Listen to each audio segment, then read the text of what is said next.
जय हिंद। स्वागत है आपका नॉलेज की नई दुनिया में। मैं नितेश श्रीवास्तव आपका स्वागत करता हूँ। उम्मीद करता हूँ आप सभी अच्छे होंगे और अपनी तैयारी में लगे होंगे। तैयारियों का दौर है, कंपटीशन का दौर है। कंपटीशन एक जंगल है और जंगल में जो ताकतवर होता है वही राज करता है। तो अपनी ताकत को बढ़ाते रहिए, मेंटल एबिलिटी को बढ़ाते रहिए और धीरे धीरे धीरे धीरे चलते रहिए। और इसी चाल में आपके साथ में जुड़ जाऊंगा और आपकी चाल को निखारने के लिए कुछ ना कुछ जानकारियाँ आपको देता रहूँगा। तो सारी वक्त की मारामारी है, वक्त को ना खराब किया जाए और मुद्दे पर आया जाए। डोंट बीट अबाउट, बस कम टू द पॉइंट। तो पॉइंट पे आते हैं।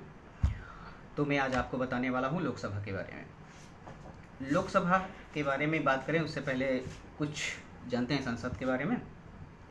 तो जैसा कि आप जानते हैं कि संसद जो होती है वो 3 चीज़ों से मिलकर के बनी हुई होती है। राष्ट्रपति, लोकसभा और राज्यसभा से मिलकर के बनी होती है।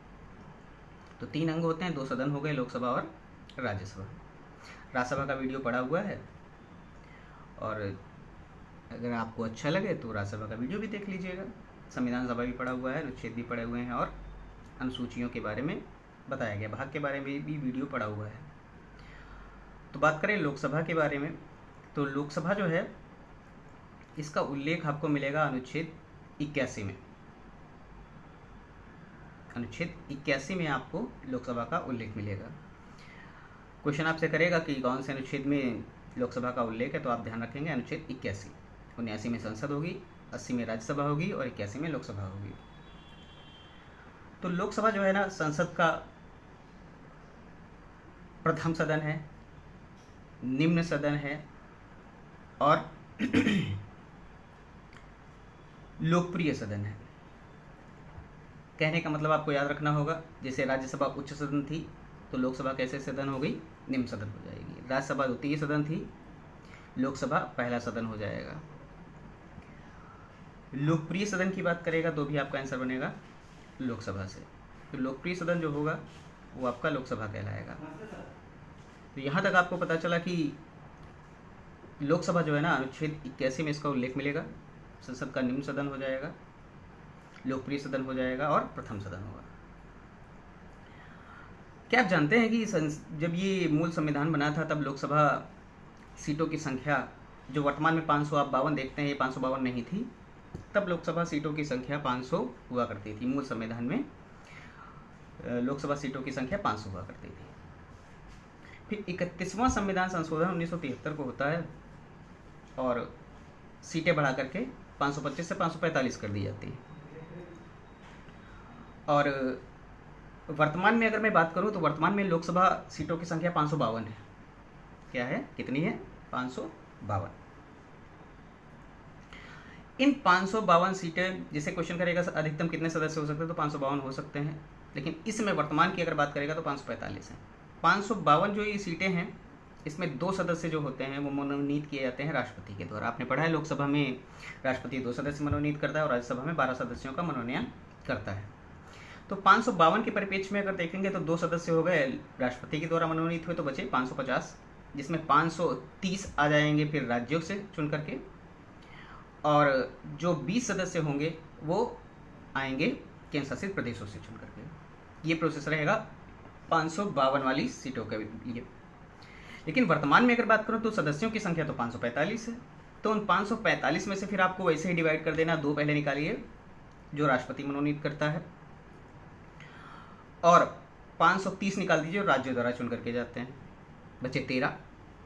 और वो 13 जो होंगे वो केंद्र शासित प्रदेशों से चुन करके आ रहे हैं।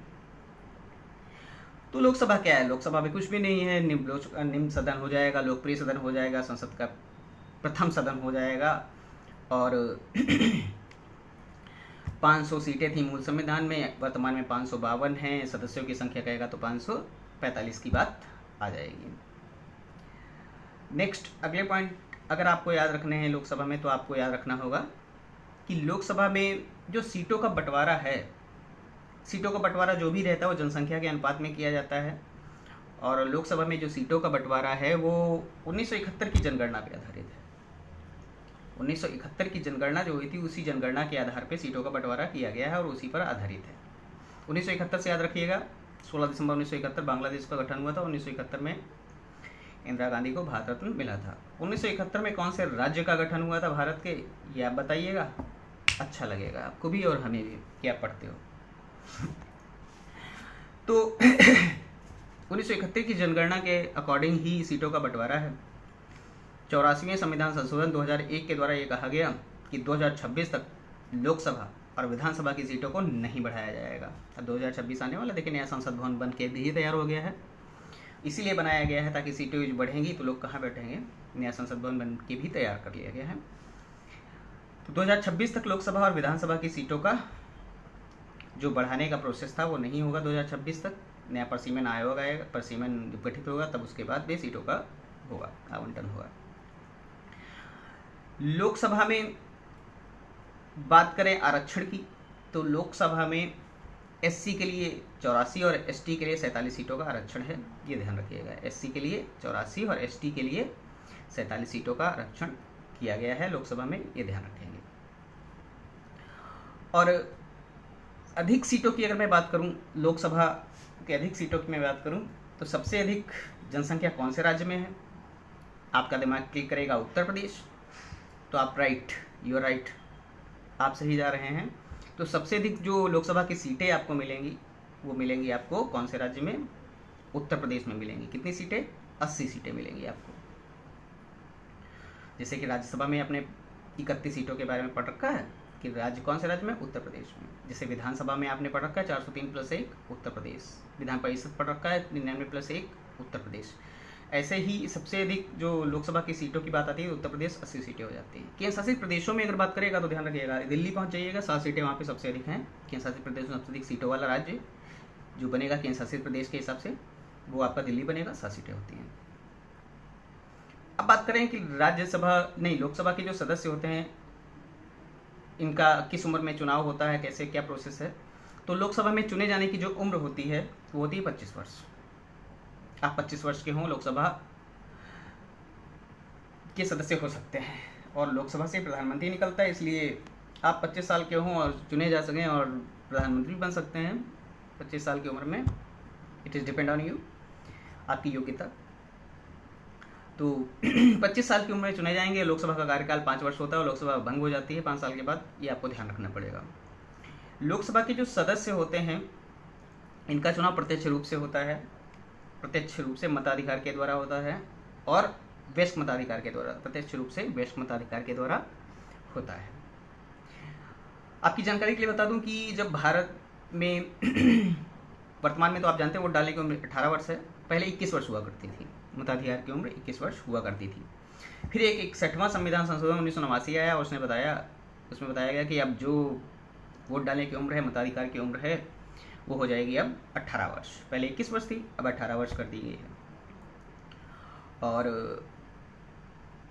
अनुच्छेद 326 याद रखिएगा, 326 में बताया गया है कि लोकसभा और विधानसभा के चुनाव प्रत्यक्ष रूप से, वो भी वयस्क मताधिकार के द्वारा होंगे, ध्यान रखिएगा। लोकसभा की बैठकों की बात करें तो वर्ष में 2 बैठकों का होना अनिवार्य रहता है। ये राज्यसभा के लिए भी होगा और लोकसभा के लिए होगा। राष्ट्रपति वर्ष में 2 बार लोकसभा को संबोधित करता है, ये भी आप ध्यान रखेंगे। और लोकसभा भंग भी हो जाती है, ये भी आप ध्यान रखिएगा। राज्यसभा तो भंग नहीं होती।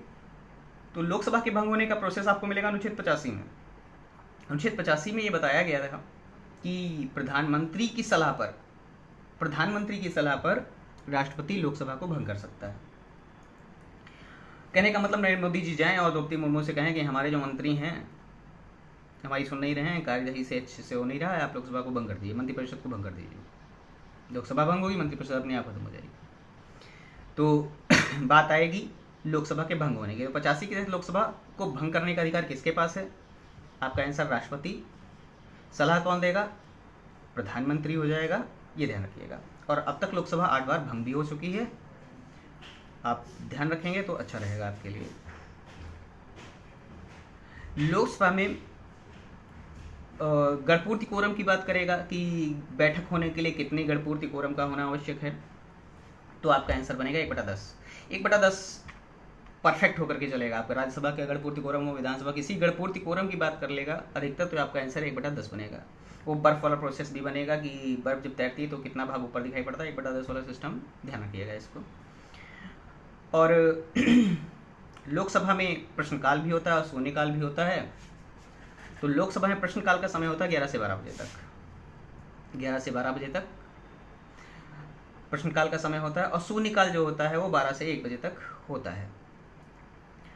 लोकसभा से पारित हुआ साधारण विधेयक जब राज्यसभा में पहुंचता है तो राज्यसभा उसे 6 माह के लिए रोक सकती है अधिकतम, और यदि लोकसभा से कोई धन विधेयक पारित होकर के गया होता है तो राज्यसभा उसे मात्र 14 दिन रोक सकती है। और उस लोकसभा को चलाने के लिए जो कोई व्यक्ति होगा वो बनेगा लोकसभा अध्यक्ष। लोकसभा अध्यक्ष क्या करेगा? संचालन करेगा। तो लोकसभा अध्यक्ष के बारे में बात कर लें। लोकसभा अध्यक्ष कोई विधेयक धन विधेयक है, इसका निर्धारण कौन करेगा? लोकसभा अध्यक्ष करेगा। लोकसभा अध्यक्ष की शपथ जो होगी लोकसभा अध्यक्ष के रूप में नहीं होगी। लोकसभा का अध्यक्ष जो होगा संसद सदस्य के रूप में शपथ लेगा। लोकसभा का अध्यक्ष जो होगा उसे वर्तमान में 4 लाख रुपए वेतन मिलता है।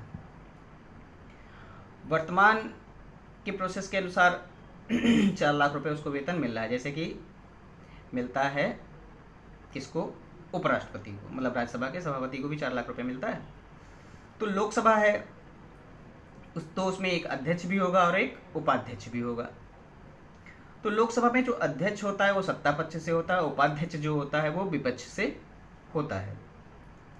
तो प्रथम जब लोकसभा का गठन हुआ था, प्रथम आम चुनाव 1951-52 में हुए थे, तो प्रथम लोकसभा के जो अध्यक्ष थे वो गणेश वासुदेव मालवंकर जी थे।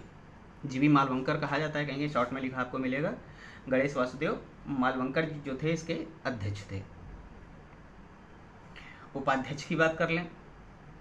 उपाध्यक्ष जो थे वो अनंत संयम आयंगर जी थे, ये ध्यान रखिएगा।